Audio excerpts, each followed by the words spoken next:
Hey everybody, Mr. B. What I'm going to present to you are the keys to my success in college. I at one point was not the best high school student, B minus C plus student. Um, I was successful in sports, and what I did to become successful in college is I merely applied what the different things, the different skills that I did in the athletic arena, and I applied that in the academic arena. That's all I did. Here's what I call the keys to success.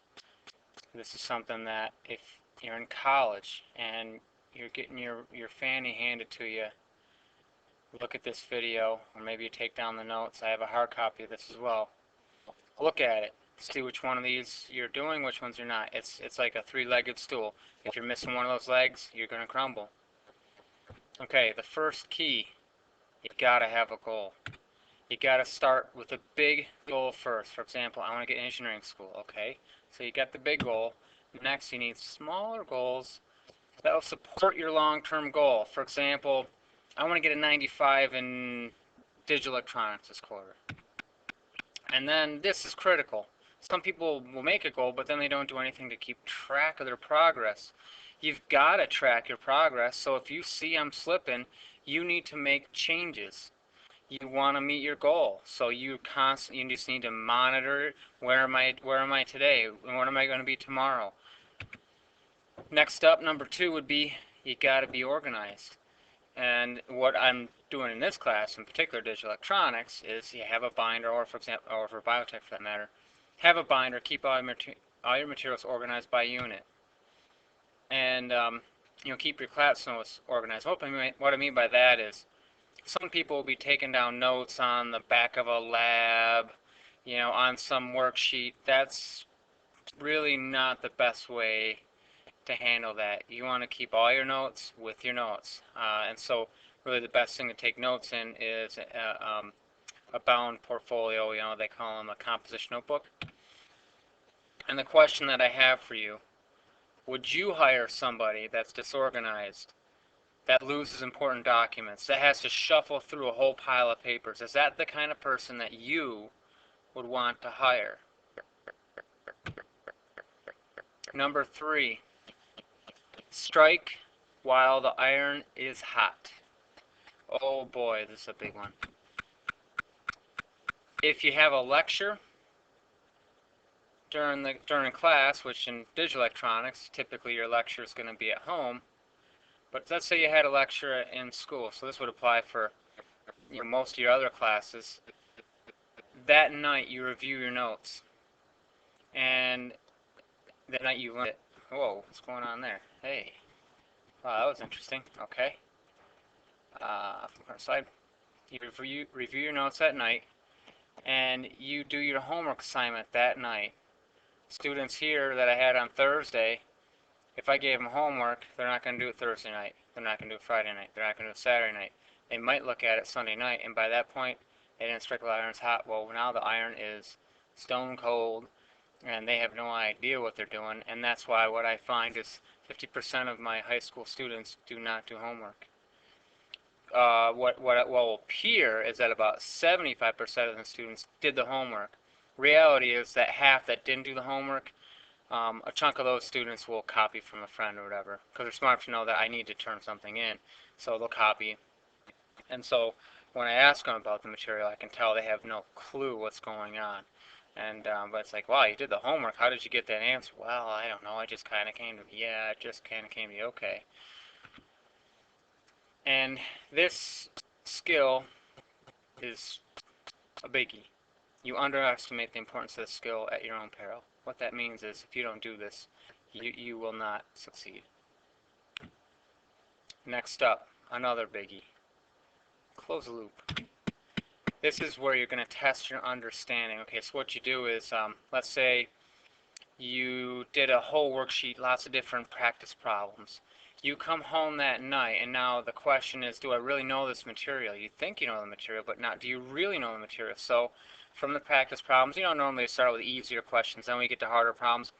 Pick the harder problem. Pick the one that's really going to test you. Now, you're looking at this answer sheet that you had filled out, or the worksheet you filled out during the day. Pick the harder problem, but put it just like you saw when you originally were doing this. It was just a blank piece of paper with a problem. So you take a separate clean sheet of paper, write out the question, put in the values, whatever you had there. Don't put the answer down yet, and then you just put it off to the side. Maybe you go, have dinner or work on some other homework. Give yourself a break because you'd have just seen the answer key, so hopefully it's still kind of fresh in your brain.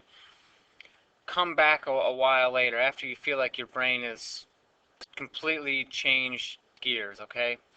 And it was thinking about something else. So 20 minutes, 30 minutes after dinner, you come back. Now you're looking at this blank sheet of paper. It's got that question that you transferred over, and now you've got now you try and do the problem.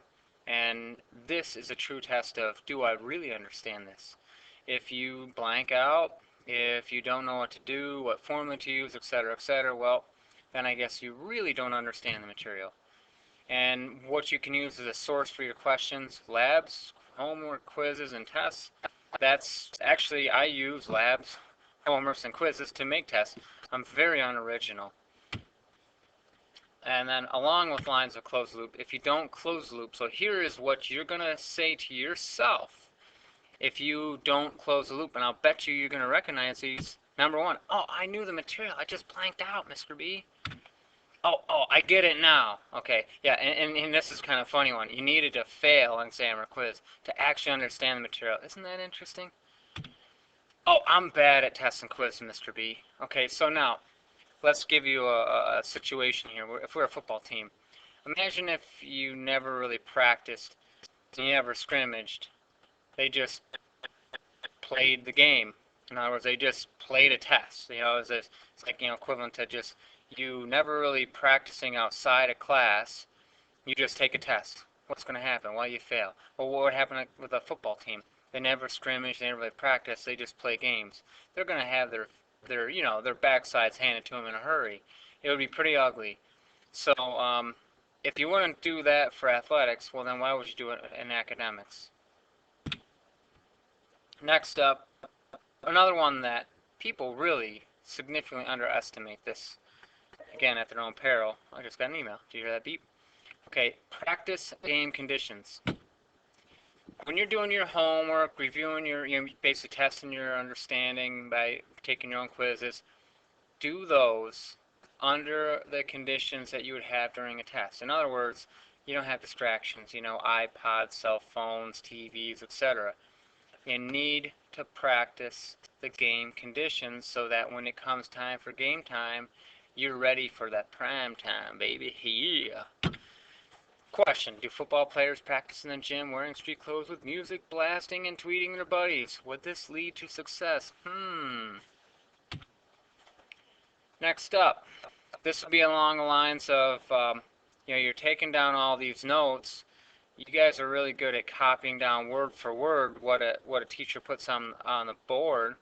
And you might actually understand what that information means that night, but if you wait too long, in other words, you didn't strike while iron's hot, all of a sudden those words just become literally words with no meaning. That's not good. So what you want to do is, with your notes, add your own words to your notes. So here's what you want to do. You want to think about this as, okay, if I was to explain what this information on this page is, if I had to explain it to myself, let's say 2-3 weeks down the road, could I put it in terms that I could jog my memory? Alright, that's how you do it, and it's a beautiful thing. It'll make that information sink into your brain. It's magical. Next up, this is specific for digital electronics, but 50% of your grade is based off the lab, so I'm guessing that probably reviewing your labs would be a really good idea. Look at the old labs and, I should say ask yourself, but we'll just go with this yourself.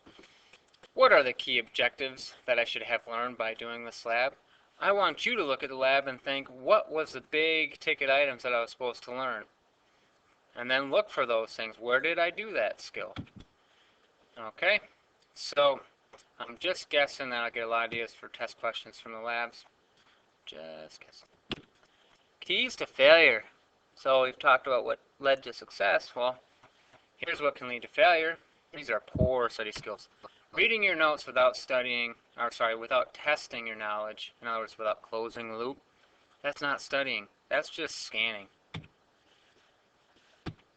Studying the night before, that is cramming, period. That's not studying. Don't kid yourself. People that cram usually choke. Let's go to the athletes here. Hey, how many athletes practice really, really hard the day before an event? Or perhaps even the only time they practice is the day before an event. Would they really expect to do well? I mean, come on. Next up. You never seek additional help from Mr. B. You don't come in during your lunch. You don't come in after school. I'm here every day till 3:40. Let's go back to the athlete. If the athlete's injured or not understanding the playbook, for example, what do they do to get back up to speed? Well, you'd hope they go see a trainer, they go see the coach, they go see a buddy. Hey, help me out with this play. I'm really not understanding this play in the playbook. Seek help. Ask questions. I get paid the big bucks to be here for you. It's entirely up to you to seek my help. All right. What you have now seen is the playbook. This is a playbook I used to get A's in college. This is the same playbook that ultimately led me into what I consider to be a successful engineering career. Follow the playbook, and I think you'll find yourself to be fairly successful as well. Thank you very much for your time, and have a great day.